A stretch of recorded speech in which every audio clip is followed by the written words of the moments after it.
Welcome to True Tales from the Other Side. If you have a true encounter with the unexplained that you want to share, contact us through the email address below. Enjoy. It was close to midnight when I left work that night. The office was dead quiet. The kind of silence that lingers after everyone's gone home. My coworkers had clocked out hours earlier, but I'd stayed late finishing reports. By the time I got to the parking lot, my car was one of the last ones left. The air was cool, damp, and a thin fog had rolled in, making the streetlights glow like they were underwater. I was tired, bone tired, and all I wanted was to get home, grab something to eat, and collapse into bed. The drive wasn't long, maybe 30 minutes on the interstate, but that night it felt endless. I had the radio on for company, though the stations out there were unreliable. Static on one, fading country on another, a preacher's voice drifting in and out like a ghost. Eventually, I just left it on static. White noise was better than silence. About 10 minutes into the drive, I heard it. My name. Clear as day, spoken through the hiss of static. At first, I thought I was imagining it. I was tired. My brain was probably filling in patterns, the way people see faces in clouds. But then it came again. Sarah. My grip on the wheel tightened. I laughed nervously to myself, shook my head, muttered something like, "Yeah, okay, that's creepy." I reached over to flick the radio off, but before I could, the voice came again, commanding, low, "Turn left." I froze. I was in the middle lane of the highway. There was no left, just barriers and trees beyond them. Yeah, no thanks. I twisted the knob, tried another station, but no matter what I did, it stayed the same. Static. And that voice. Turn left. I ignored it, pressed harder on the gas, then slow down. My stomach dropped. I kept my eyes on the road, jaw clenched, trying not to let the unease crawl higher. My pulse was racing. And then, stop, now. That last one hit like a shout muffled through walls. It jolted me. I couldn't help myself. I glanced at the rear view, half expecting someone to be in the back seat. Nothing. Just the fog, stretching on. I told myself I was losing it. Stress, exhaustion, a long day, that's all. But some instinct I couldn't fight made me ease off the gas. I drifted to the right lane, slowed. And that's when it happened. Up ahead, just past the bend, headlights flared in every direction, the screech of metal, shattering glass.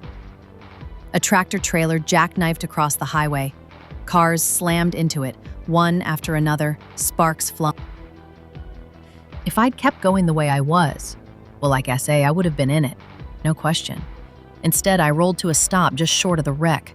My hands were trembling. My chest was tight. I sat there, watching the pileup, the smoke, people stumbling out of their cars. Behind me, other drivers were slamming brakes, swerving to avoid the chain reaction. And then I remembered. The radio. I reached over, hand shaking, turned the knob. Silence. The static was gone. No voice. No sound. The next morning, I tried to laugh it off, told myself it had to be stray chatter from a trucker's CB, or exhaustion. Maybe I dreamed part of it. But I couldn't shake it. I checked the frequency, looked up station listings, searched online databases, even asked a friend who worked in radio. Nothing. No record of that frequency existing. Not here. Not anywhere. That's what still gets me. It wasn't my imagination. It wasn't coincidence. Something spoke to me through the static. And I listened. It started as something simple. I was at my parents' house one weekend helping them clean out the attic. You know how it is. Boxes stacked to the ceiling, dusty trunks, that old cardboard smell that clings to your clothes. Most of it was junk. Faded wrapping paper, Christmas decorations from decades ago, books swollen from damp. But in one box, under a pile of magazines, I found the family photo albums. I hadn't seen those in years, so I sat cross-legged on the floor, flipping through pages, the plastic sleeves crackling as I turned them. Pictures of birthdays, Thanksgivings, my first day of school, my parents at my age, smiling, skinny, young in a way I'd never really pictured them. And then I found it, a photo from the late 1970s, my parents at a county fair. They were standing in front of a Ferris wheel, holding sodas, laughing. My dad had ridiculous sideburns. My mom wore a sundress I'd never seen before. It was sweet, ordinary. But then my eyes drifted to the background, and that's when everything shifted. There was a man standing behind them, not close, not posing, just caught mid-step in the crowd. But he wasn't blurred like the others. He was looking straight at the camera, straight at me. And I knew that face. It was my boyfriend, not a younger version of him, not someone who looked like him. It was him, exactly as he is now.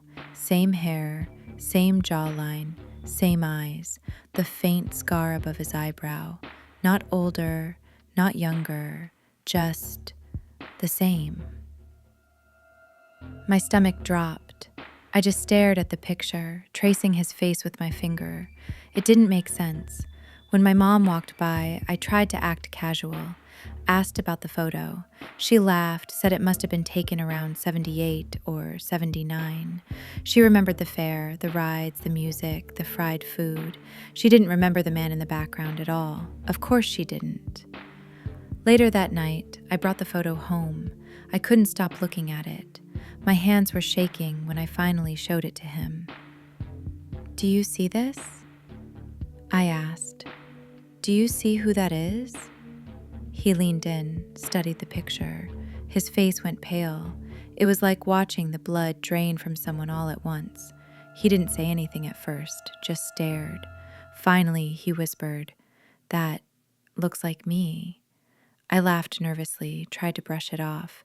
"Looks like you. It is you." But he shook his head, swore up and down he'd never been there, that he'd never even been to that town before we met. I pressed him, asked if maybe it was a relative, a twin, some weird coincidence. He just kept saying no over and over.